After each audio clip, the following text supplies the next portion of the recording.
Welcome to Discover Indie Film. I'm your host, Jeff Howard. I'm very excited because I have someone here who was at the Sherman Oaks Film Festival just last year, which right now it's still February, so it was like 3 months ago I met you. Yep. We have Tatiana Blackington James. Hey. I am so happy to be here with you, Jeff. I absolutely loved the festival, and your love of film is so infectious and inspiring, and I wish every festival director were like you. All right, that's wonderful. I'm going to use that quote somewhere. but I appreciate it. And I appreciate filmmakers like yourself who, like, you showed a lot of enthusiasm. Like, you know, sometimes I shouldn't say anything. All the filmmakers are wonderful who come to the festival, but I can always tell, like, the people who are a little more enthusiastic and come to the mixers, attend an extra screening or two, stuff like that. It's like, there's people who love movies, and there's people who make movies because they want to be a household name, you know? Right. I like the artist types. I'm a little biased. Well, your film was Homologies. I don't know if I named it yet, but I am going to name that it won the Audience Award for Best Short Film Drama, and it won the Programmer's Prize for Exceptional Filmmaking. So, double award winner. Golf clap for you. And I also am aware that I think you've had a fantastic festival run, because I've been aware of the Homologies social media for the last, couple months. We have had a good run. It's not over yet.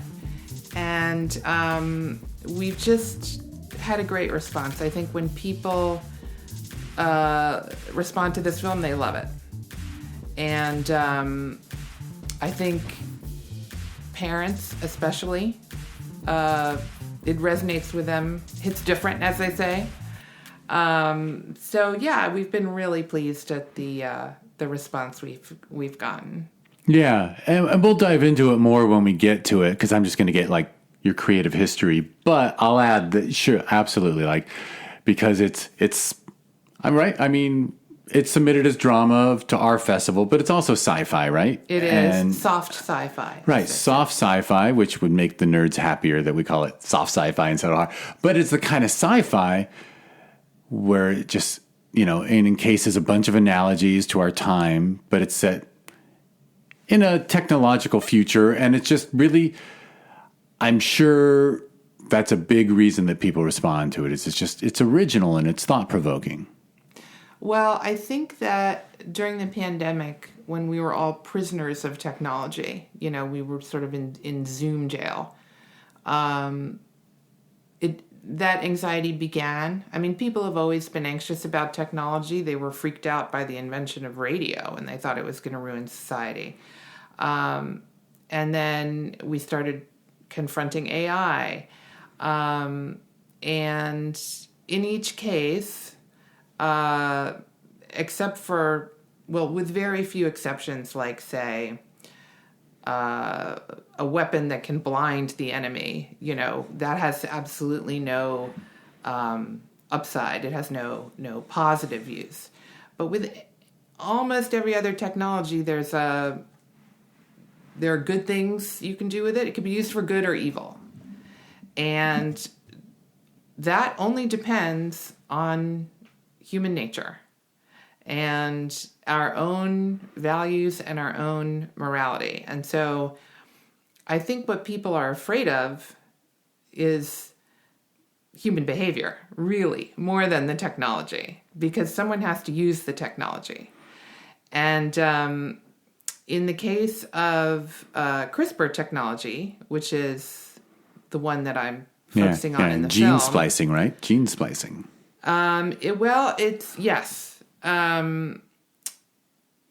It's less science fiction than people realize, I think, because the technology to alter our genome exists right now. And there is a biohacker in Northern California who will mail you a kit if you want. And with very little money, you can set up a home lab and you can alter your dog's DNA, alter your own DNA. It's it's out there. Yeah, and and it's not, wow, well, that's, okay, let's dive into that when we get to Homologies. But I want to go back in time to the question I've already warned you I was going to ask, which is, you're clearly a creative person and a dedicated to the arts and specifically, well, I guess I should mention that you were the writer and the producer of Homologies. Yes. And I love writers. What can I say? Like, it's always fun to get someone who wrote the work and then turned to a director to direct it. Like I always, whatever. I think it says something like, I think it says, that someone cares about, well, whatever. I'll shut up. I'll stop sharing my opinion of why I think writers are so cool and ask you. Please, say more. Well, right. Because writers, it's so easy for like people to go on and on about director.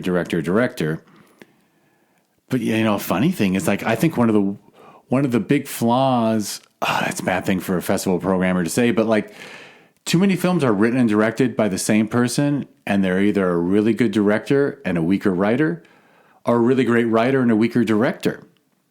And I'm sure you see that all the time when you're sitting watching Homologies in a block of shorts and going, oh man, that was a great idea. If only the director had been a little better. And then it's the same name for both, I don't know if it happens to you. It happens to me. Well, I do feel that we are still kind of recovering from auteur theory, where people thought the director just did everything, and he was like a painter, and the film was his painting, and I'm saying his because it was usually men.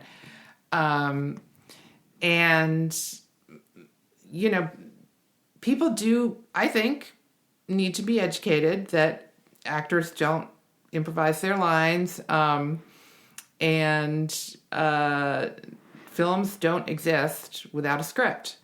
So I am a little bit, I wouldn't say militant about it, but I'm kind of a stickler, and sometimes it's hard for writers to speak up and say, maybe put my name in the credits too when you are listing the film, not just the director, because there is no such thing as a film by. It just doesn't exist. It's a collaboration. So when I go to a festival where the writer is valued, believe you me, we feel the difference. Right, and which means you feel the difference when the writer isn't. Yeah. Oh, no. I mean, Yeah. I've been told only the director can come to this panel. Only the director can be on camera on Zoom if there's an industry panel meeting. I've literally been told, erase your name from the Zoom and just type guest. And I don't think they mean it to be insulting. But it does kind of make you feel devalued. It does. And I mean, I assume their reasoning is that like, it could be mission creep where like, well, if we had the writer, then we got to start letting every producer join in. But like you said, there's nothing without the script. There's nothing without what was on the page. And obviously most directors will say that too. Yes. And mine would as well. And my director also writes, and she's also an actor. So she knows perfectly well she didn't, just wake up one day and make a film. No one ever has. Yeah, it's yeah, exactly. That's the funny thing too. Yeah, there's those scripts that spent 5 to 10 years or longer being made wonderful. And sometimes everyone else gets involved for a year. But yeah, they're all at the top of a mountain that was pushed out of the ground by someone else. That's a really crappy analogy. But anyway, when did you get hit by the creative bug? Well, I think I was always creative. I think I was always an artist. When I was young, I was very serious about dance. I was a ballet dancer.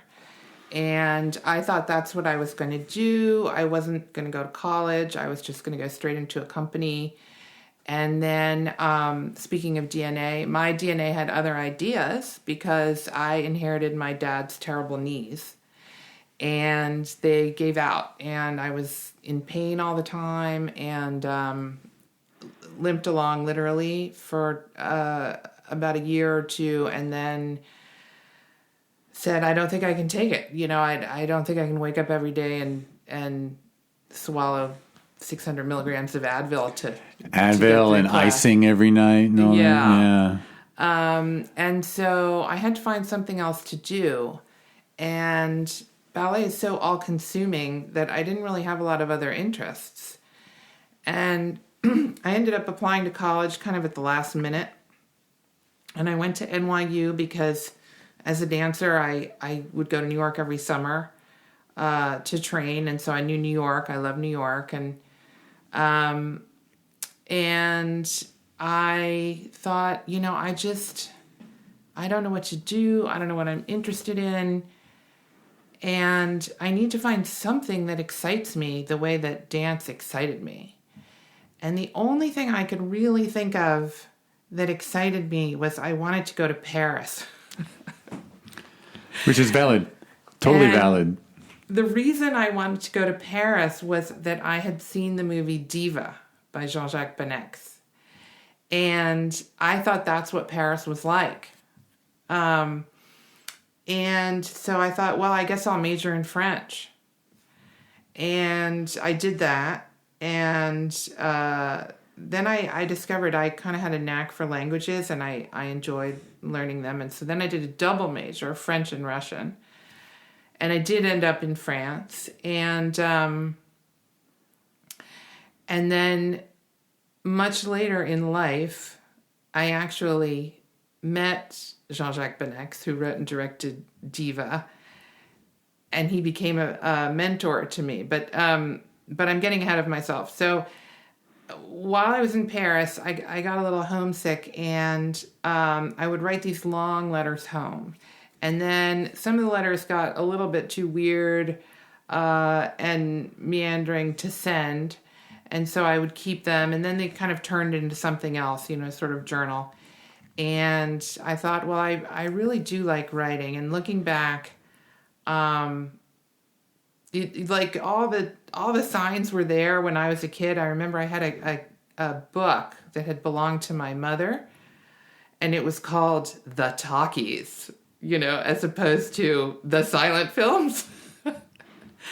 And I would just pore over this book for hours as a little girl, and it had some like glamour headshots of famous actresses from the 40s and stuff, and like Hedy Lamarr, and I would cut them out and put them on my walls, and like all my friends thought I was really weird. They would come over to play and be like, "Why do you have these old ladies on your walls?" But that's actually like, super cool. Old lady? That's Rita Hayworth. She's a movie star. And she was also pretty damn glamorous. Right. I mean, just because you weren't cutting up 17, I guess it was like that was your 17 magazine in a way. Yeah. And then, I liked 17 magazine too, but and I was, kind of like a latchkey kid. My mother worked, and so I watched a lot of TV and a lot of old movies on TV. And you grew up here? I grew up in Washington, D.C. D.C., okay. My parents were both professors. And so anyway, when I was in college, I just thought, I think I want to write. And majoring in languages, you read a lot of literature. So that was actually pretty good preparation. And when I graduated from college, I got a job working for a newspaper service. And I was the only one who liked to write book reviews. So I had a little expense account, and I would take authors to lunch, when I liked a review copy of their book. And after about a year of that, I thought, I don't want to interview them. I want to be them. This is what I want to do full time. And I applied to grad school, got into USC, came out here, and still not really with an intention of being a screenwriter. But right. So you did a literature program, a master's in lit, or creative writing? It was a writing program that doesn't exist anymore.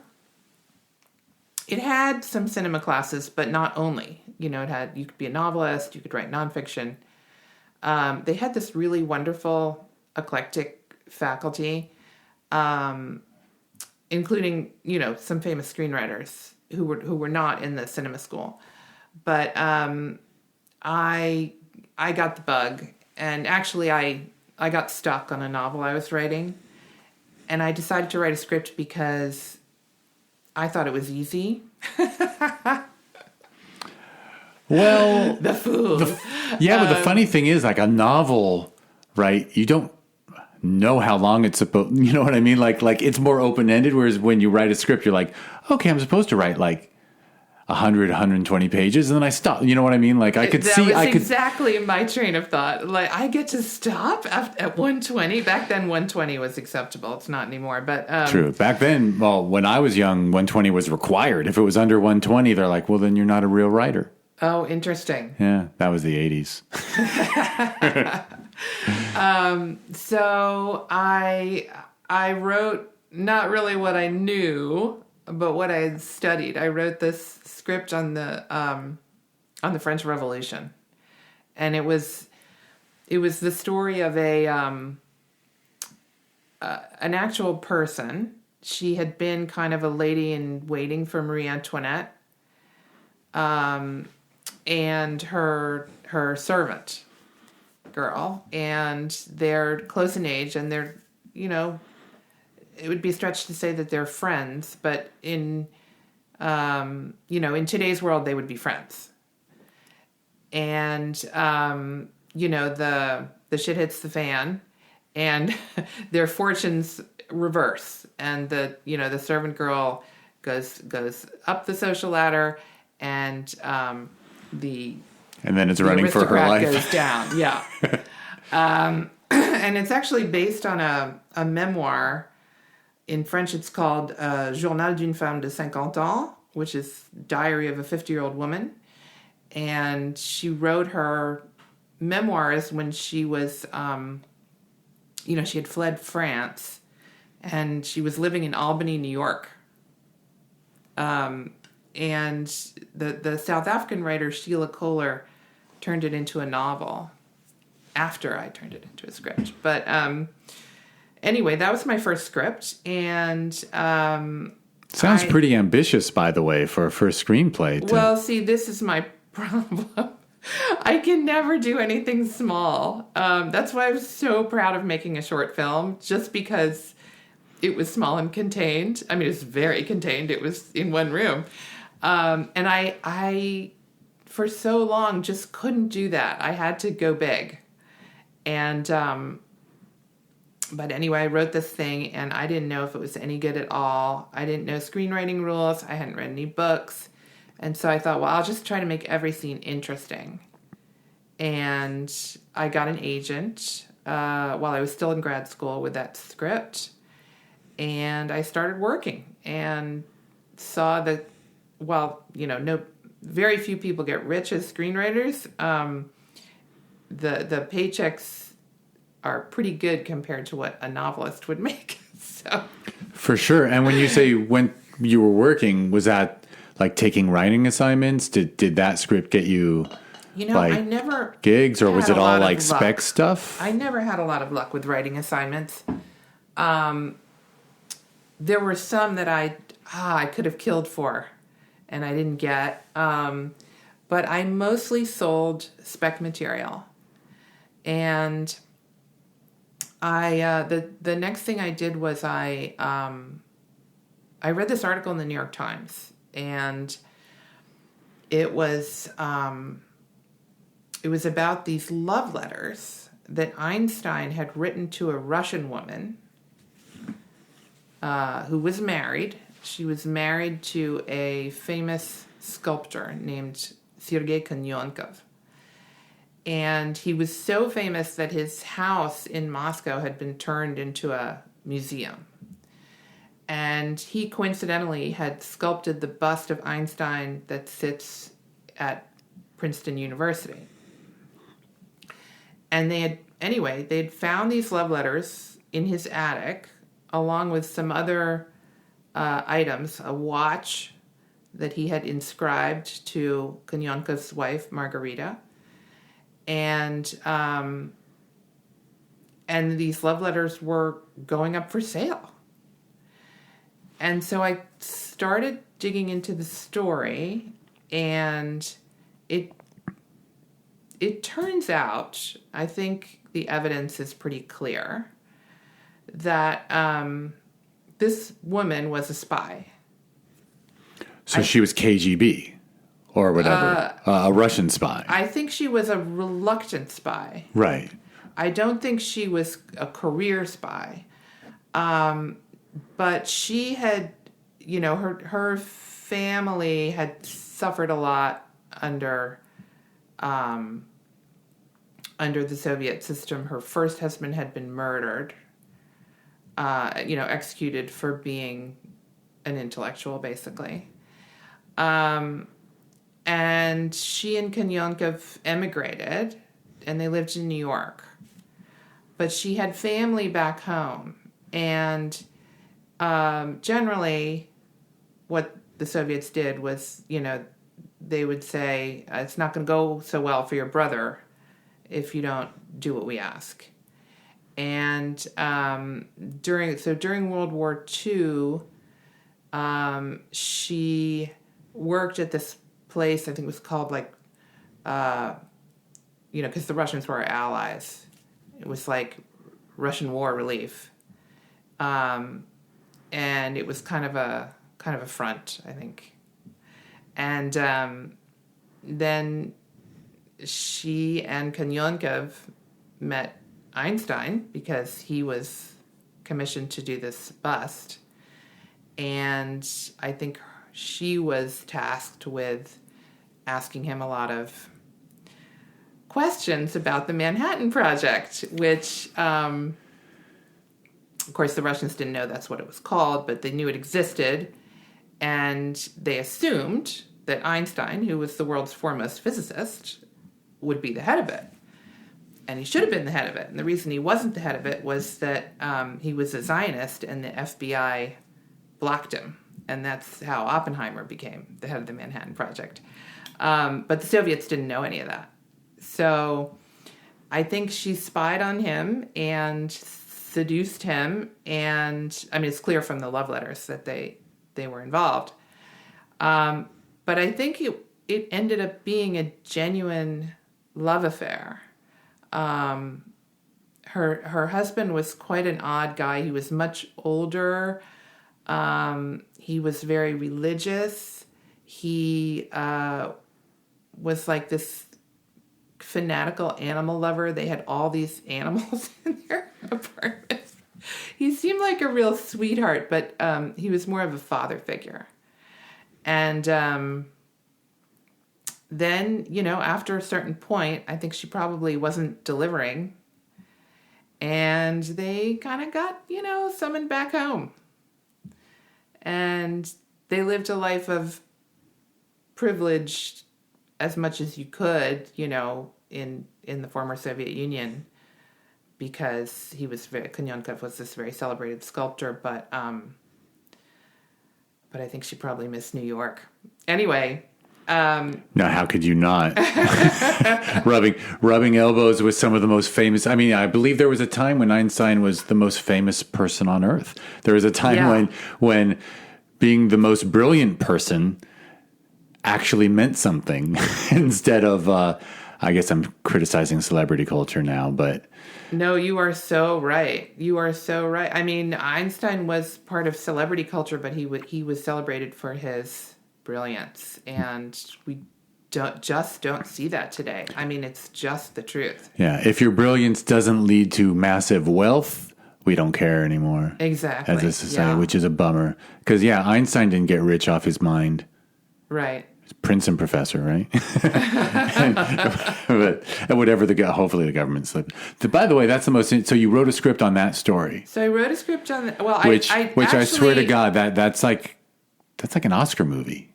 That sounds so good. That's such an amazing story. Well, thank you. I didn't even write the script. I took the article to HBO and I pitched it, and they bought it. And I wrote the script, and my executive was pretty happy with it, and then regime change, and you know how it goes. All the old persons. It's all timing. It's all timing. Whoever, if something was someone's passion project, then the new regime, whoever takes the reins, has to say, nope, everything's got to be, I brought it up. Because I can't afford to have the old regime have some home runs. Motherfucker, that sucks.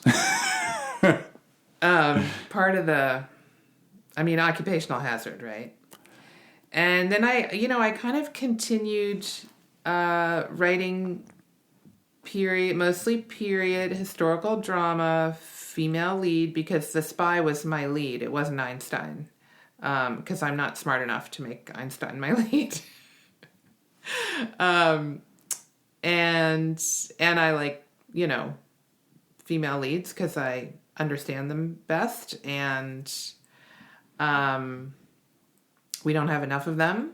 I wrote another script on Mata Hari that I sold to Universal. Also didn't get made. It's a tough story to crack, Mata Hari. So many people have tried. There's one kind of campy Mata Hari starring Marlene Dietrich. But since then, really nothing. It's interesting. Yeah. Probably a little bit of cultural prejudice, right? Anyway. Right, because I don't know Mata Hari's story, but... Well, most people don't know what nationality she was. Yeah. She was, in fact, Dutch. And she had this father who was kind of a gambler and a deadbeat dad, and so she was living with a single mom, and they were destitute because the father had abandoned them, and so she answered a personal ad and met this guy who was he was like an officer in the colonial army, and he went to Malaysia to, rule over the population, and they married, and he brought her there. And as soon as the first monsoon hit, she realized he was a terrible alcoholic and a wife beater. And the locals hated him, and they hated him so much they ended up poisoning their 2 children that they had. And that the son died, the daughter survived, and she said, "All right, I gotta get away from this guy." And so she left him, and with her daughter, and was destitute again. And finally he said, "Look, you can't let the little girl starve." And she said, "Okay, I'm going to give her to you for a while until I get on my feet." And she packed up all of her beautiful clothes and saris that she, had from Malaysia. And she took a train to Paris, and she reinvented herself as this exotic dancer. And she became, the most famous courtesan in Paris. But then World War I hit, and it was complicated trying to get her daughter back. And that's when she became a spy. You have this amazing niche. And I'll add, how funny that I loved your film, and there's actually none of this historical stuff in it, but clearly you have a love of historical figures in history. I'm like one of those nerds who'll read a history book like over the holidays when I take a break. Like I just love history. Hated it in school, love it now for the last 20 years. Common, I think. I know it's true of my son, because the way taught history was very traditional. You had to memorize a bunch of dates, which who connects emotionally with dates, right?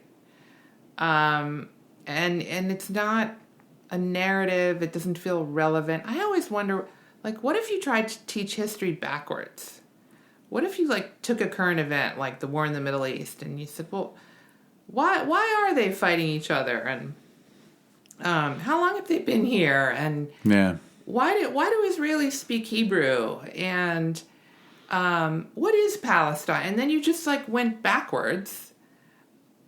Then I think it would be more like a process of discovery, like like unraveling a mystery. Yeah, and you'd start by seeing how it affects right now. Instead of being old stuff that you think doesn't matter, which of course it all does once you learn it properly. Right. Actually, I think I really developed my love of history when I started traveling more in my 30s, I think. I happen to have had the good and bad fortune of a first marriage, but it was with a travel agent, a Hollywood travel agent. So I saw the world, and every time I was in a country, I would read, it's a shortcut, but I'd read the Wikipedia entry of whatever city we're in and start to get fascinated with the history and see how it connected to, like, what was going on right now. And I just became a history junkie. Yeah. Well, that happened to my son, too, when he got to college. It's sort of, he was into politics always, and it clicked, like, oh, history and politics, they're really more connected than I thought. And he took this class on the Cold War from this very charismatic professor, and I guess it was recent enough that it, he just caught the bug, and he ended up taking every class this professor taught, and it just goes to show you, like, if someone presents things in a compelling way, anyone can learn it and learn to love it. And I'm gonna get it back to you. You actually have you are very far from being a narcissist because you're always talking about the projects and the stories and not yourself. But talking about yourself, you were writing a lot of historically based stuff, screenplays, and Lord knows, like, that's I mean, just Oppenheimer. You can't, every year the films that are most respected very often are historical in nature. So that was a very cool, I guess I'm saying you found a very cool niche, and you didn't do it out of commercial reasons, right? You did it because that was your area of interest. Yeah, I mean, I think if I tried to, quote, sell out, I just wouldn't write anything very compelling and nobody would buy it. It's hard to fake the passion. And you have a natural passion, it sounds like, for women who have historically important women whose stories are underrepresented. Is that a fair assumption? Yes, and I'm interested in what I call the intersection of the personal and the political. I think that comes from growing up in DC with two kind of lefty activist professor parents. And my parents were very close to their students and would have them over to the house, and the students were protesting things all the time. And my dad was a law professor, so sometimes he would go and bail them out of jail. And, I lived on this super interesting street, which I would like to do a documentary about. My next door neighbor from childhood and I want to make this documentary. We grew up in this street called Myrtle Street in an area of DC called Shepherd Park. And I didn't know until, I think, last year that it had been a plantation at one time. But now it's within the district, and it became a neighborhood. I don't know how much by planning and how much just, de facto. It became this neighborhood that was welcoming, that would sell houses to middle-class black people and also to white Jews who were excluded from other places. And my dad, who was a white Jew, taught at Howard, which is an all-black university. And so this seemed like kind of the perfect neighborhood for him. And he bought a house on this street that was kind of like a checkerboard, white family, black family, white family, black family. And so I grew up kind of thinking that was normal. And my playmates when I was a kid were mostly black. And this street produced some of the most accomplished people. For example, on the other side of my neighbor, Nikki Weber, was the future screenwriter of Rustin. Down the street from him was Susan Rice, who was National Security Advisor. Across the street from me was Kareem Abdul-Jabbar. And he didn't grow up there, but he had moved there because he was playing for the Bullets. Yeah, that's what the team was called then. Yeah, it was called the Bullets, yes. No, I still can't get used to the Wizards. Yeah. And he... Was he Kareem Abdul-Jabbar or still Lou Alcindor? He was Kareem Abdul-Jabbar. Okay, yeah. And he had paid for this particular sect of Islam that he belonged to. He had paid for them to have a mosque a few blocks away. And when I tell people this story, they don't believe it, but it happened. The imam of this mosque had beef with some other imam, and the guys from the other mosque came and murdered his family. And they were arrested, but they weren't, I guess, the wheels of justice were grinding too slowly for this guy. And I think he kind of lost his mind a little bit, and he and some of his followers took over 3 buildings. 2 of them were government buildings, and one was a B'nai B'rith. And there was like this 3-day siege where they were holding these buildings hostage. And it ended peacefully, I think. I was really little at the time, but I was old enough to be reading Harriet the Spy. And the FBI was camped outside our house. I mean, literally right in front of my house for weeks and weeks. Because, Kareem had funded this mosque. And so, to me, like, politics and everyday life were so intertwined. I think that must have influenced what I like to write about. For sure. And multiculturalism, because I don't have the data and facts, but I think we all know for a fact that blended neighborhoods are rare. Yeah. All over the world, they're rare. I grew up in a fairly blended part of Los Angeles because Los Angeles is a new enough city to not have like a street where everyone on one side, like it always shocked me when I ended up in other cities like New Orleans or Detroit, and it's like there's a line and all the black people are on one side and all the white people are on the other side. And there's a highway in between, and you just don't cross. Yeah. Like we don't have that here. But to grow up in a city, in a neighborhood that's blended, is unique and special. And honestly, most of DC is very segregated, but this neighborhood wasn't. And isn't, I don't think. Right, because the Jews and blacks were both dissed. I say that as someone who grew up culturally Jewish. Okay, so anyway, I'm allowed to say things about Jews. That's all I'm saying. Yes, you are. Yeah, so I don't know. I have wondered, like, was that some special sauce that made all these people so interesting and successful? I mean, Kareem already was, but for those of us that were kids then,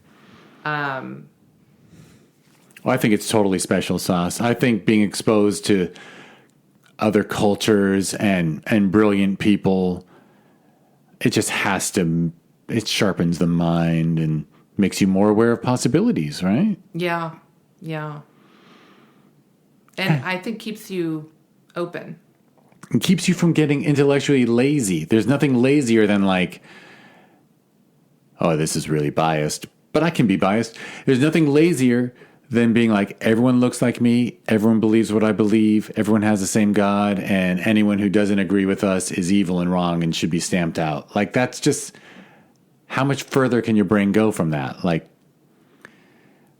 and that counts for everybody. I can be all sidesy on that one. Like, yeah, I grew up with some Jewish people who only have Jewish friends, and I'm like, dude, you're so limited. Yeah. I mean, I think the job of a writer is to understand every character's motivation and perspective on the world. And to do that, you can't be too judgmental. I mean, you can say this character behaved in an immoral way or an evil way or a selfish way, but you have to understand why. Why did they end up in that place? Why were they pushed to that behavior? Not to excuse it, but how did they get there? Yeah. Not to judge them, but to get inside their mind and tell the story. Yeah.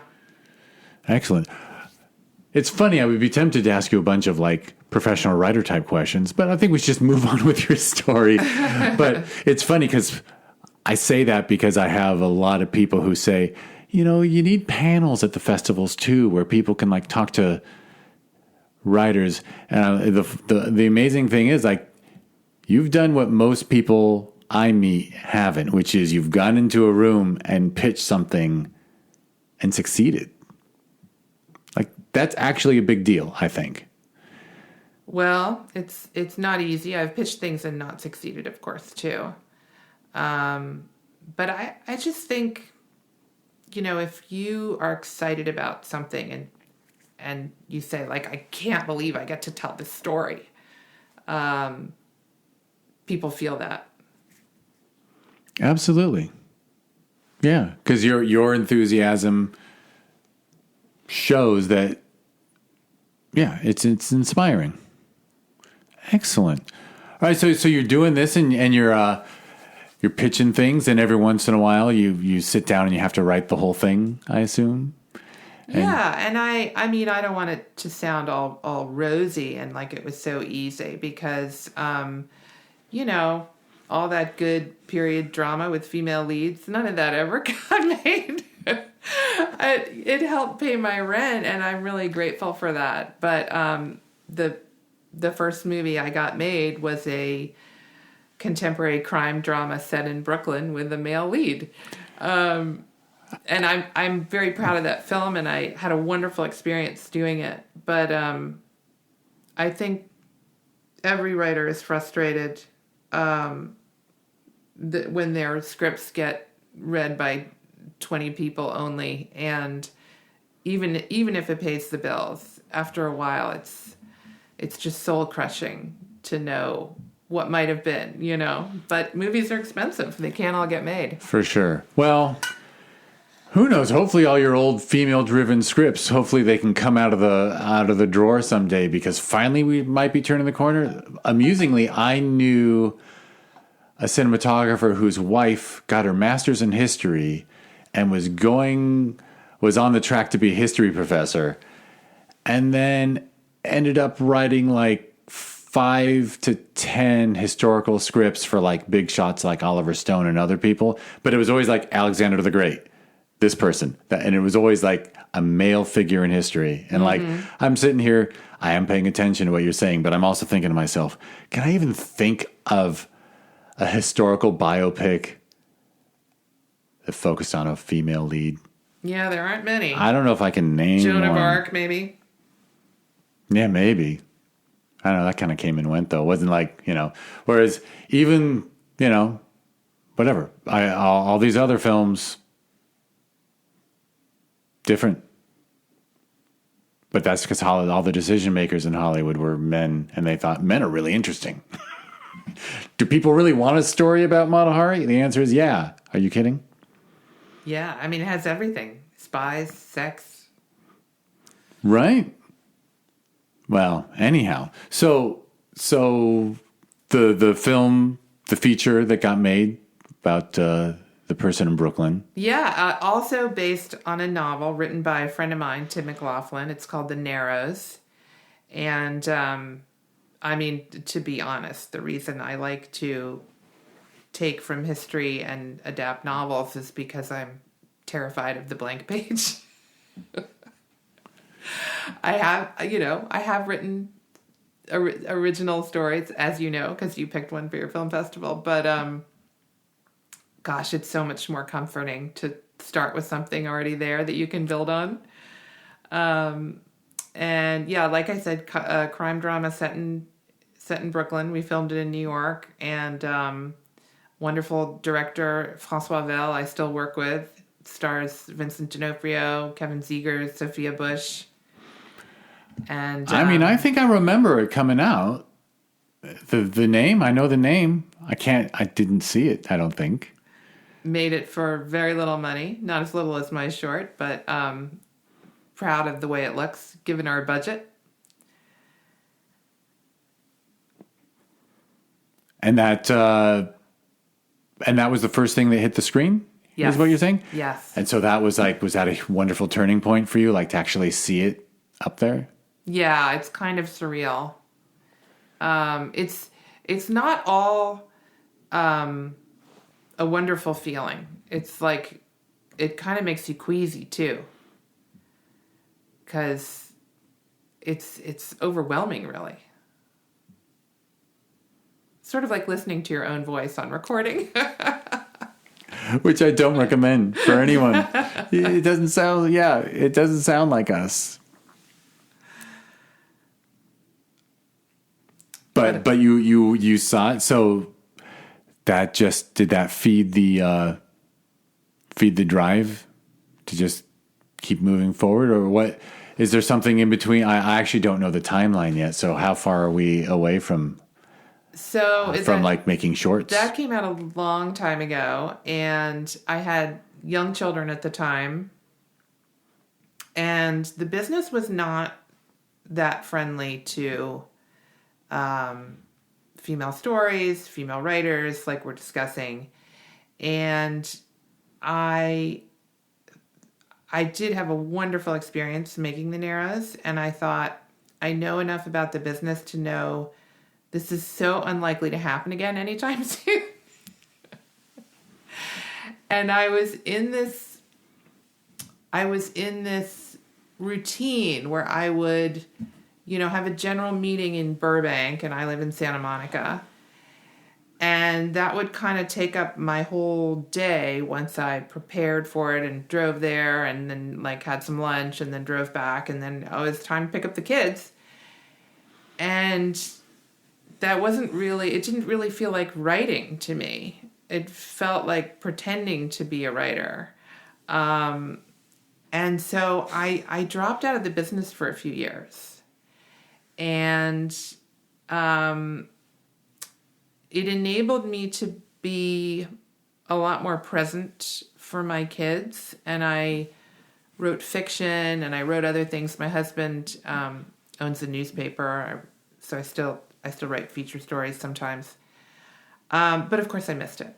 And so my kids are older now. They're adults. And I am so encouraged by the change in the industry, by just the quality on television, which when I started out, I was not interested in television at all because there was very little I was excited to watch. Now, most of what I'm excited to watch is on television and not in the movie theater. And now, I'm going to fully acknowledge this is a tough year, and everybody I know, their mantra is survive till 25, because the industry is contracting, and right, the post-strike world and all that. Were you out there picketing? Were you guild member? I was, yeah. Which is, I've had a lot of friends were like, it's wonderful to be there and be around the other people and the other writers, and then of course the actors showed up too after a little while, but yeah, it wasn't working. It wasn't staying busy and creating. Yeah. So I think, in the long term, the stock market always goes up, right? In the long term, I think the movie business survives. Or TV or like whatever type of content. I know people hate the word content, but the stories on screen are not going away. And yes, it's harder now, but gosh, it's always kind of been hard, hasn't it? It's always been hard. Well, it's funny because you can never write, it's just the golden age, blah, blah, blah. But I mean, there was just 15, 20 years ago, there was like 5 places to sell a script total. Yeah. Like in a way. And now, it's no one has any idea what's going on anymore. But now there are, besides all the cable outlets and all the streamers, there actually are still a couple TV networks, I guess, out there. I don't know. I always make fun of whenever a friend says, "Oh, I'm watching such and such on CBS." I'm like, "Haven't heard of it. What's that? What's network TV?" Yeah, guilty. Yeah, me too. I just lost all interest in what they do. People say, "Oh, you got to watch such." I'm like, I don't really have to watch that because, like you said, it's sort of a golden era. Yeah, I mean, it's been years since I've watched anything with a laugh track, right? Do they still have those? I don't know, but it's been years. It actually almost been years since I've watched something. I think Breaking Bad and like some of the stuff that was on AMC or whatever had set time limits, right? But like now, like with streaming and all that, like every episode can be as long as it needs to be, right? Like in a series, which is totally revolutionary in a way because it used to be like 22 minutes per half hour with commercial breaks, blah, blah, blah. Like that's what we grew up on. Yeah. And it'll be interesting to see if it comes back because now the model is shifting back to ads, right? Even on streamers. So streamers. You get to pay for the service and then you get ads, or you could like pay more to not have ads. Yeah, like I think Amazon's just putting the ads up front and they're not breaking in like Tubi and other places. But yeah, it is interesting. It'd be interesting if they reinforce the old rules, but it's absolutely like there was an era, and I guess we both grew up in that era where the quality of television was pretty fucking low. Yeah. And yeah, now, I mean, it's just, I know, I wish we had a better word than content because like you said, it's filmed entertainment. It is whatever it is. It's all just moving pictures and the delivery, the quality of something on. I mean, I just watched something. I just finished binging a 5-year-old show, but whatever. Too Old to Die Young by the guy who directed Drive. But I mean, it was just every episode was a movie. Mm-hmm. They're like 75 to 95 minutes. And it was like a movie in 10 parts. And I was like, this is just amazing. Like this wouldn't have happened 20 years ago. Yeah, I mean, we're telling stories kind of like Dickens told stories again. Just, it's called a series, that's all. And, I mean, you really get into character that way. In a way that you can't in film. Yeah, you can't, right? Yeah. In a series, the people on screen become really important to us. But in even a 2-hour film or 90-minute film, their job is just to like be moderately identifiable and then the story takes over. Yeah. Yeah. And the visuals. But so you're interested in writing series too, it sounds like. I am. I'm developing a series right now on Anais Nin, and also based on IP. I love my IP. It's based on a memoir called Apprentice to Venus, and it's about the tumultuous relationship between Anais Nin and her young assistant, much younger assistant. And it's told from the point of view, it's a two-hander, but it's told from the point of view of the apprentice, Tristine. And they meet sort of by chance, and she gets swept up into this very glamorous, sexy underground writer world of Anais Nin. And she thinks it's, her dream come true, until she realizes that her main job as an apprentice is not going to be answering letters or typing up manuscripts. It's going to be protecting Anaïs's biggest secret, which is that she was a bigamist. She had 2 husbands at once, one in New York and one in LA. And she did not want them to find out about each other. And she did not want the world to know that she was a bigamist, obviously, because, back then it was punishable by, you could go to jail for 10 years. So they don't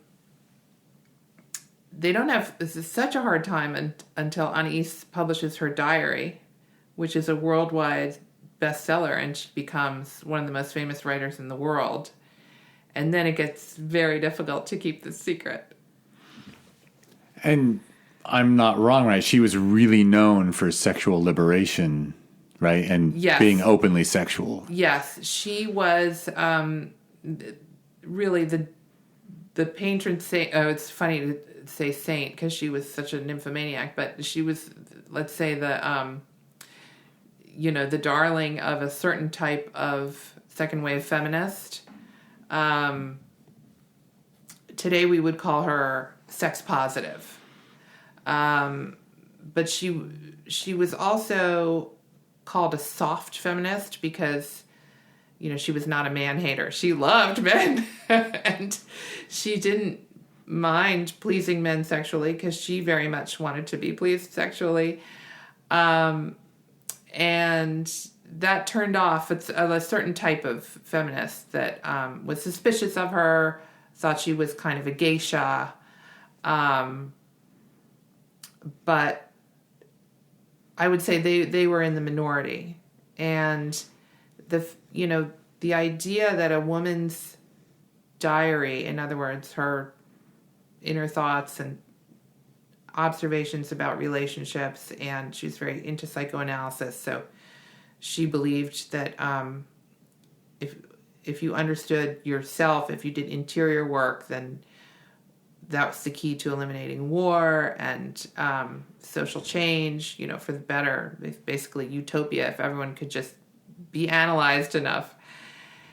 And the idea that a woman could publish her diary then was absolutely revolutionary. Men had been publishing their diaries for years, right? Samuel Pepys and, whoever, all these great English writers would publish their diaries. But a woman never. That was a joke. What are you going to write about? Recipes, how you curled your hair? And so the fact that this was taken seriously and considered literary, which it was, it's hard to overstate what that meant to young women then. I bet in historical context it was massive. Yeah. Yeah, wow. I'm going to shift subjects just because I think I screwed up and let you skip over Homologies by asking when I asked if you were working on, when I asked about interest in series, that's what you're working on now. Yes. Homologies comes in.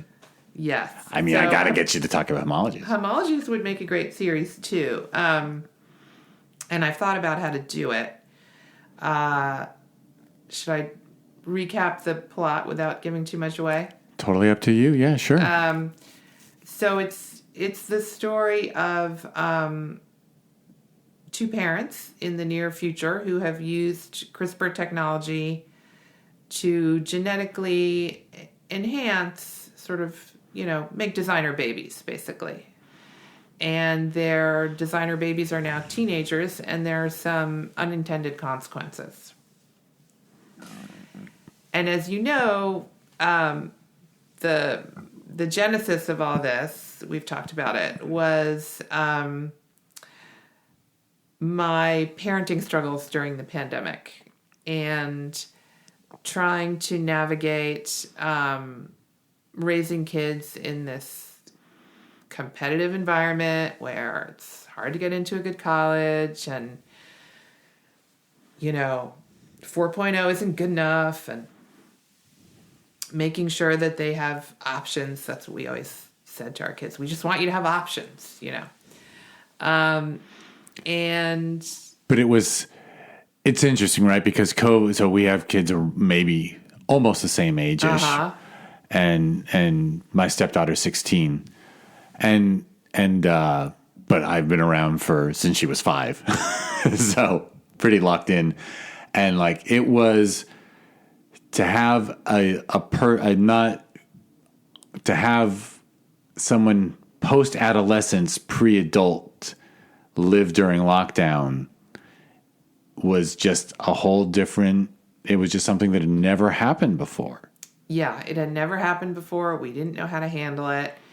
And I felt like every day I was handling it wrong because my son was depressed. He didn't want to be on Zoom 8 hours a day. And he needed to be with his friends. And I mean, it's a necessary stage of development, human development, forging your identity. You need to forge your identity during the teen years with your group of friends, not at home with your parents. And in our case, 92-year-old grandfather who had dementia. So it was like he was trapped in an old folks' home.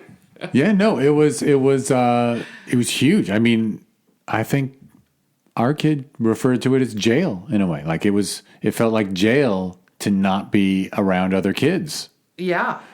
For a whole year almost. And we would, funny thing is we would try to encourage, like, hey, it's the weekend, just hang out in the backyard outside with your friend. we were worried because my mom was over 80. So it was like worried about spreading the COVID. But yeah, I mean, adolescence is stressful. And then to be an adolescent in the middle of a global pandemic where you're not sure if hundreds of millions are going to die, just can't conceive of what it was like to have a young brain through that. The message they were receiving was, if you behave like a normal teenager and kiss a girl or hang out with your friends, you will kill your whole family. You can kill grandpa, right? Which, oh my God, I might have even said something stupid like that. Like, you really want to go to a birthday party because we're supposed to have dinner with my mom the next day and you might kill her. I doubt I said that, but we were all thinking it. And yeah, I mean, they got the message all right. And yet there I was saying, oh, gosh, I understand how awful this is and you're feeling depressed, but you got these 5 missing calculus assignments. You just really have to get You're looking at Schoology or whatever. You're looking at... Yeah, so the worst thing about parenting nowadays, too, is you have an app where every teacher updates you about everything. Yeah. Yeah. Those apps drive... My older son did not have that. My younger son did. And my older son always used to say, my God, that would I would have lost my mind if that had existed. But yeah, I mean, in short, I just felt like a complete hypocrite. And so I wrote this script about parents who, it seems like on one level they're trying to do the best for their kids and give them options, give them all the advantages, but is it really for the kids or is it for them? Is it like showing off a high-end stereo that you can afford, that, you have the children who are the best looking and the best athletes. And is it for them or is it for the parents? And back to what we were talking about before, with any technology, it's as good or as bad as the humans who are employing it, right? And with technology like that, there, as you point out, there's always the law of unintended results. Yes, always unintended consequences. I mean, and with CRISPR, for example, we have the technology now to get rid of malaria. Well, how would you do that? Well, there are different ways, but you could engineer mosquitoes to only have male offspring. So then they would quickly all die out and you'd have no more mosquitoes. Well, that seems okay until you think, well, but there are some things that eat mosquitoes, right? Some birds and other things, fish, tilapia, they eat mosquitoes. Like, what's going to happen to all of them? We don't know. Yeah, and it's not going to be good, because anytime you have a closed ecosystem and you change something, yeah, it's but also, as the film points out, you boost a kid's intelligence with CRISPR, and you go in and you change that genome so that they get quality X, Y, and Z. Well, what happens to the other qualities? Can you just assume they'll be a thoughtful, caring human being, or have you just made that less likely? Yeah, and certain things seem, if not useless or even, bad. Like, let's say bacterial infections, right? I mean, what good are they? But actually, we wouldn't have CRISPR technology without bacterial infections. Couldn't do it. So, right, the bacteria is how you alter the DNA, essentially. Yeah, it's part of the that's process. Part of the delivery. I'm not sciencey enough to explain it, but there's this wonderful book by Jennifer Doudna, who's one of the pioneers of CRISPR, and the name's going to come to me in a second. But she talks about how they developed it, and a lot of it has to do with the kind of like the war of the worlds between viruses and bacteria. And without that understanding and using some of this bacteria in the lab, you couldn't get to this technology. So it just made me think, well, what else is out there that seems deadly or a nuisance that we might wipe out that could actually lead to something great? And I mean, human beings are that way, right? Like we're a very complex recipe with a lot of ingredients, and a lot of qualities are both, they could seem like negatives, but you never know. There could be like this really positive upside that leads to something great. But we have the ability to play God now more than ever. And it is terrifying. And is consensus the right way to go about it? I mean, we don't have consensus now. Some countries, anything goes. Whatever you want to do with this technology, it's not illegal. Yeah, and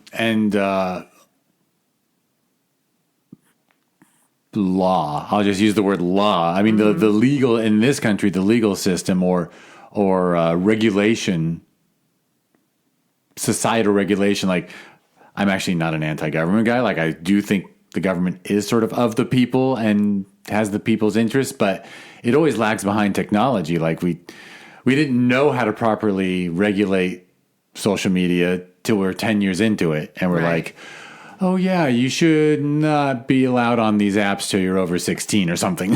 Like it's very clearly horrible for a young person to have an Instagram account. And that goes back to, I just lost my train of thought, but, I mean, it doesn't help that all these politicians are so old, right? It does not help that they have not a lot invested in the future. Oh, I know what I was going to say. It goes back to what you were saying when we were talking about Einstein and, people not valuing experts. If they did, you could rely on the people, I suppose, who created this technology to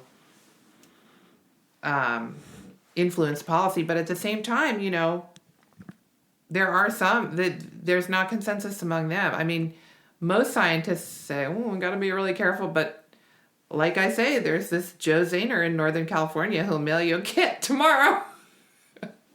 And he thinks when I watched this fabulous Netflix documentary, it's called Unnatural Selection. Joe Zahner was Josiah Zahner and a man, and she has now transitioned and she's Joe, she's a woman. But she thinks that this technology should be in the hands of the people, not big pharma, and has very, I think, radical political view on it. But it's bodily autonomy. You want to experiment on yourself? Go ahead. Yeah, but it's so scary because, like you said, unintended consequences, but also like obviously a CRISPR kit, like, could I, whatever. I mean, I would need something that would, by the way, you and I share bad knees. Like, could I improve my knee so I can play tennis with less pain? Like, is CRISPR better than physical therapy? I don't know, whatever.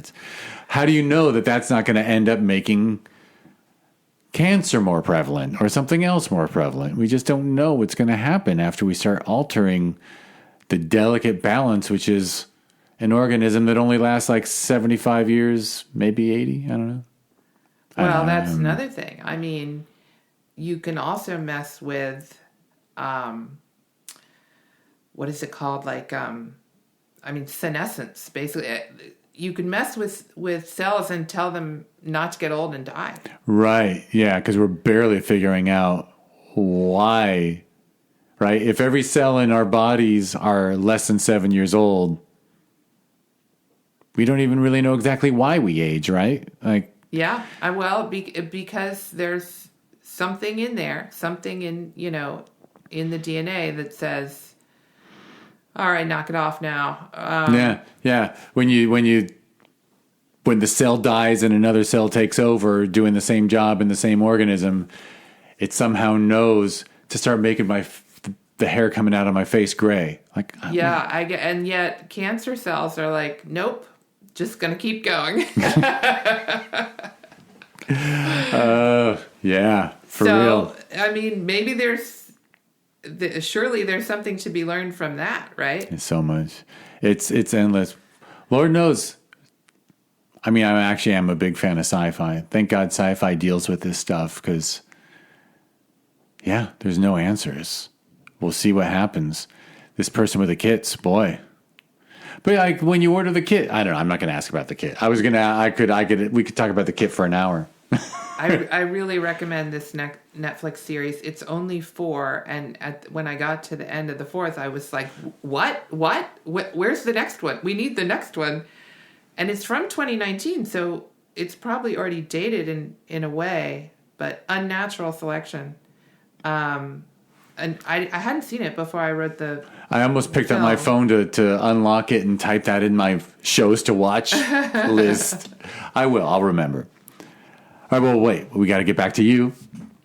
Or so Homologies was inspired. Homologies was born of what you went through during COVID, but also just you thinking as a creative person. Like, it wasn't directly about. It wasn't like, I'm going to write something about what it was like to go through COVID, because it's not like that at all. It's actually No, I didn't realize what I was writing about until I had written it, which I think happens to a lot of us. Your writing teaches you something about what's going on internally that you didn't even realize, or it helps you process it. But I guess where I was going and why it ended up being science fiction was, I thought, gosh, it just seems like there's this parental arms race. Like, my parents would yell at us if we got bad grades, but then it was sort of over. Like, if you didn't change your ways, then okay, you didn't get into the best college, and they'd be disappointed, but everyone would move on. It wasn't like they were marching into my room asking me if I'd studied for my SAT. I mean, I don't even think they bought me a book. And now, I mean, I'm as guilty of it as anyone else. I feel like, well, if these parents are doing it and I'm not hovering over my kids, well, then my kids will be at a disadvantage. And now we've got the private tutors, and we've got the resume building summer activities, and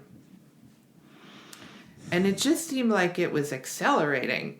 And I started thinking, like, where is this going to end?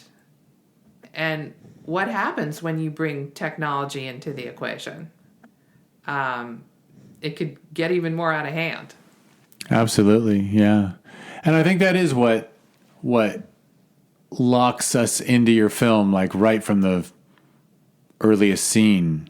The earliest part of that scene is just looking at those parents and knowing the situation they're in.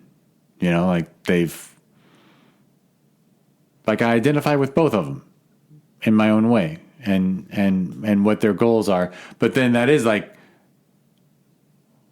well, we kind of talked about not doing spoilers, but it's obvious that the kid is in the film, right? So yes. So when we learn that the son is in the room, that's actually, I guess that's pretty much where Act 2 begins, because it's sort of a 3-act short. Yeah. You did us the wonderful favor of telling a complete story, because some shorts are just 1 act and it's just like, okay. But you wrote a 3-act short, right? There's a beginning, middle, and end. It has a beginning, middle, and an end, yeah. And it's highly rewarding the whole way through. Well, thank you so much. Yeah. Well, do you want to talk about how it all came together, or should we just... Yeah, so I had this script, and I always had trouble doing anything on a small scale, but I finally wrote this, and I thought, well, this is great because it wouldn't cost that much to shoot. I would just need one location, and I belonged to this wonderful writers and actors group called Safe House, and I workshopped it there, and the actor I cast as the mom was Brierly, who became the director. And she was going off to do her master's, get her master's in directing in Spain. And she asked if she could have the script to direct. And I thought, sort of thought about directing this myself, but I had other things going on. And I knew if I didn't say yes, it would stay a file on my computer. And so I said, yes, you can do it. And we used a lot of her fellow students as crew. She was at Escac in Terrassa, right outside of Barcelona. And so I flew over there, and we co-produced it, shot it in 3 days, overcame a lot of hiccups, such as I think there was a G 7 conference in Madrid at the time, and none of the packages were getting through. So like our costumes never showed up, and we lost our set, and we were literally out on the street Googling, how to rent a movie location. We found one. But we had a wonderful cast, English-speaking cast. Spain has a very vibrant entertainment industry now. And yeah, shot it over 3 days, and it came out really well. I didn't know it was shot in Spain till now. Yeah. I don't think it ever came up at the festival in the Q&As or anything. Yeah, it's funny because we worried a lot about the accents because really only one person in the cast, who's Julia Fossey, the Brit, is a native English speaker. Really? Yeah. But people didn't really bat an eye. I mean, occasionally they'll say, where was the dad from? But I would have believed you if you said it was shot in Santa Monica. Really? With local actors, absolutely. Oh, good. I'm so glad to hear that. And who knows, maybe now next time I see it, which will probably be like the 4th or 5th time I see it, but next time I see it, I'll watch it and I'll be like, maybe that's sort of like the futuristic, otherworldly vibe of it too, that they sound... But no, I thought... Well, that's what Brierly, the director, kept saying when I was fretting about it. She's like, it's the future, globalism. It doesn't suck going over to Barcelona, even if you probably didn't get to enjoy much of the town that visit. I mean, no, I wonderful loved place. it. I mean, I love all travel, but I prefer traveling with a purpose. And my pandemic project was studying Spanish, so I had learned enough to be useful, and I could, because I wore many hats. I was also craft services. In addition to being the writer and the producer and the script girl, I could order us lunch in Spanish, and I would, it felt a great sense of accomplishment. Yeah, for sure. Well, that sounds really fun to go over there and shoot in Barcelona. Wow. And then post, I guess Brierly handled post, or... Yeah, mostly. I mean, it was a collaboration and a lot of calling in favors. My friend from kindergarten did the effects and the titles, and we worked with an editor here at first, and then another in Spain. We had a composer from who's a British guy. Almost all the work was done remotely. Yeah, I guess I assume that when I said she handled post, I was thinking because she was in some director's program and would have access to all kinds of, Well, by that time she'd graduated, so... Oh, got it. So no, it wasn't like she got access to like the post sound and all that. No, we were sort of on our own. Oh, yeah. Got it. I made an incorrect assumption. Right. So you took care of it all as producer. Yeah, I mean, I never aspired to produce. I prefer to spend my days writing, but I learned so much. It was just a great education. It's amazing how much of your life an 11-page script can take up, over a year. But it's amazing how much it can teach you too about every aspect of filmmaking. Yeah, and the obvious, you know what I'm about to ask. Did it give you did you get bitten by the producer bug? Like, are you thinking of producing more of your work? Or? Not at all. No. Not at all. It scratched. So now, is there like if it came to turning Homologies into a series, you would adapt it on the page and then have a TV producer take it from there? Yes. I mean, So you'd probably be a kick-ass showrunner because you're so detail-oriented. Well, I wouldn't turn it down. Okay. But you know what I mean? Like you do extra. It seems like you do the research. You really look into things. Like you need someone who sees the whole picture. I think to be a showrunner, to run a series. Yeah, I think raising kids just gives you that skill set, whether you want it or not. It makes you a producer, kind of. Producing children is like producing film. Yeah. Maybe. If you give a shit. Look, the first day your kid shows up in a uniform on free dress day, you realize you really have to have your act together. That's funny. You're both scarred for life by your inability to calendar or plan. Oh man.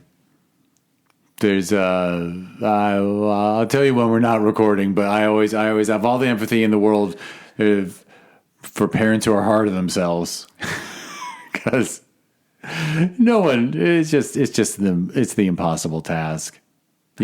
Definitely hardest job in the world. You can't get it all right. Yeah. And everyone walks around going, "Oh, I suck." But those are just the people who care. It's the people who don't think they suck are probably the shitty parents. Right. They probably think their kids suck. Yeah, they're like, I wish it's my kid's fault they're not. Come on. You should have hit that forehand better. Not kidding. Anyway, to Tennessee. Well, I'm really, that's very cool. And you're just continuing Homologies is still on the festival circuit and kicking butt.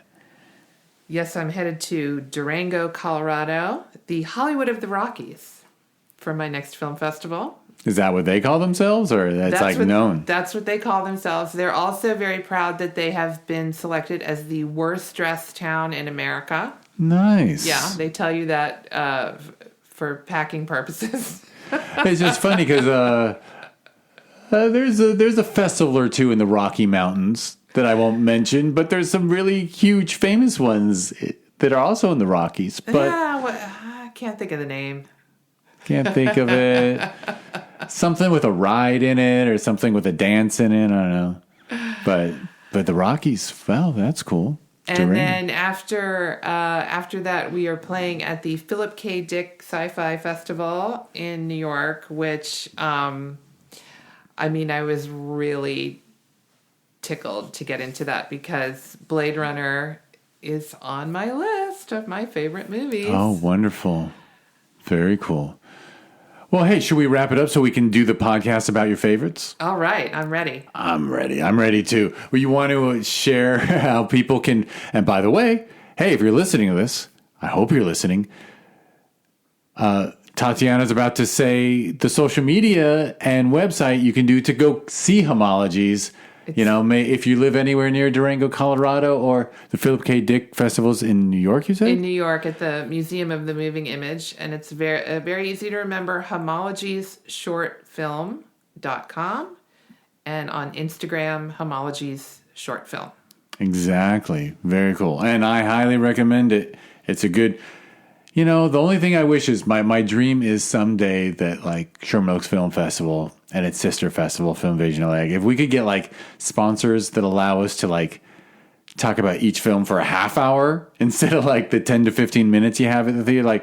I just think a film like Homologies would be so cool to watch with a theater full of 80 people and then just talk about it for an hour. As you can see, I like talking about movies. So I'm up for it. Right? Because it's endless. It's endless what you can talk about if a film is truly thought-provoking. So anyhow, all right. Tatiana shared where you should go. By the way, I promise there'll be clickable links, homologiesshortfilm.com and at homologiesshortfilm. And if you don't know how to spell homologies, read a book, learn. And you didn't make that word up. That word existed. That exists. You hear when you if you read the CRISPR book or listen to it on audio, you'll hear a lot of homologous this, homologous that, and it just means shared traits, basically. Yeah. I admit, when I watched the film, I looked it up. Yeah, everyone does. Yeah, you have to. But in 5 years, everyone will know that word. Oh, yeah. Oh boy. they'll integrate AI. So you'll say to an AI thing, create a CRISPR that will boost. Well, anyway. Oh, now you've just blown my mind. Right. The marriage of AI. The marriage and of CRISPR. AI and CRISPR. That is truly terrifying. But who's not going to try that? Google's already working on it. All right, I'll shut up. We've got the clickable links for Homologies for Tatiana's work. Now I'm going to spit out what I got to do at the end, which is thank you for listening to the Discover Indie Film podcast. If you want to learn more about this podcast or the TV series born from it, go to discoverindiefilm.com. And if you want to watch the series, the first 7 seasons are on Amazon Prime Video. So just type in search on Amazon Prime Video, hopefully on a big TV. Don't watch movies on your phone. But I realize people watch movies on their phone. I'm too old to appreciate that that's okay. Anyhow, go to Amazon Prime Video, type in Discover Indie Film in search and enjoy. And if you want to follow it on social media, it's at DIF Wins for both the podcast and that TV series. I met Tatiana at the Sherman Oaks Film Festival. We hold that every November. I think it's going to be the week after Thanksgiving from now on, because that really worked. It was really nice. It was nice because everyone's home after Thanksgiving. Yeah. And in the mood to watch movies, I think. Yes. We used to always be the weekend before Thanksgiving. Not as good because people are thinking about Thanksgiving. All right, I'll shut up. ShermanOaksFF.com, and it's at ShermanOaksFF on social media. I mentioned there's a sister festival, that's Film Invasion Los Angeles, that we hold every June. That's FilmInvasionLA.com, and it's at FilmInvasionLA on social media. The only difference, same team, the only difference between the two festivals is the name, and that Film Invasion LA gets more international support, and Sherman Oaks gets more local support. Just based on the names, I guess. And the last thing to mention is just go to watchtvhi.com. It's a smart TV app that I started. So if you like indie film and vintage cinema, go for it. Go to watchtvhi.com and check it out. I won't explain it any further than that. All right, Tatiana, thank you so much. Jeff, always a pleasure. Super pleasure. And now I'm about to stop, and then I'll hit record again, and you'll get to hear Tatiana answer those Discover Indie Film 4 questions. Favorite films, underrated, overrated, lesser known. It's fun stuff. All right. Thank you, everybody. And goodbye. Oh, wait. And like and subscribe to everything. All right. Bye.